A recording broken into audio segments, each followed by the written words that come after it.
Әйел бәріне көну керек. Алтынай Жорабаева жазбасымен жұртты ойландырып қойды.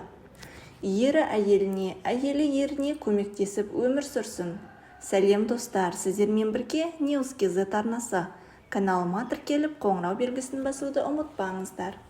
Қазақстан Республикасының еңбек сіңірген қайраткері әнші Алтынай Жорабаева күйеуінен зорлық-зомбылық көріп жүрген әйелдер жайлы сөз қозғады. Өнер иесі қыз баласының мойнына кішкентайынан үлкен жауапкершілік артуған болмайтынын айтты. Неге қыз сыны, неге жігіт сұлтаны?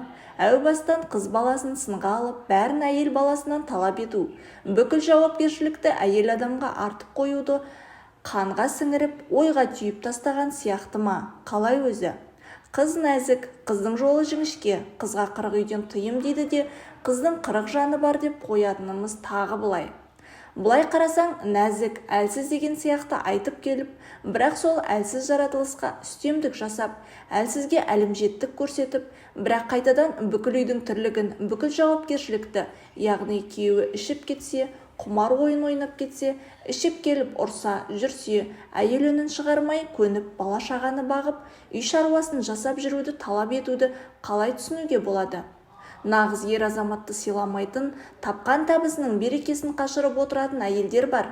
Сондықтан мынау еркектің, мынау әйелдің жұмысы деп бөлмей, кішкентайынан ұлды да, қызды да үй шаруасына, дала шаруасына да баулып тәрбиелегенде, әйелі еріне, ер әйеліне көмектесіп, түсіністікпен өмір сүріп, берекелі отбасы болады деп ойлаймын, деді Алтынай Жорабаева. Оның бұл сөзін Инстаграмдағы оқырмандары да қолдай кетті. О бастан халқымыздың шамасы тек әйел адамдарға келетін болған сияқты. Осы жерден қоя салшы, күйдім-сүйдім деп қосылады да, уақыт өте келе махаббат жоқ деп шығады.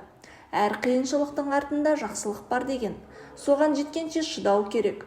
Ұлды да, қызды да жақсылап тәрбиелеу керек. Өте дұрыс айттыңыз. Әйел ештеңеге міндетті емес. Еркек өзіне жауапкершілік алып үйренсін. Өз өміріңізді жазып отырған сияқтысыз. Күйеуіңіз дұрыс па әйтеуір, деп жазды желі қолданушылары.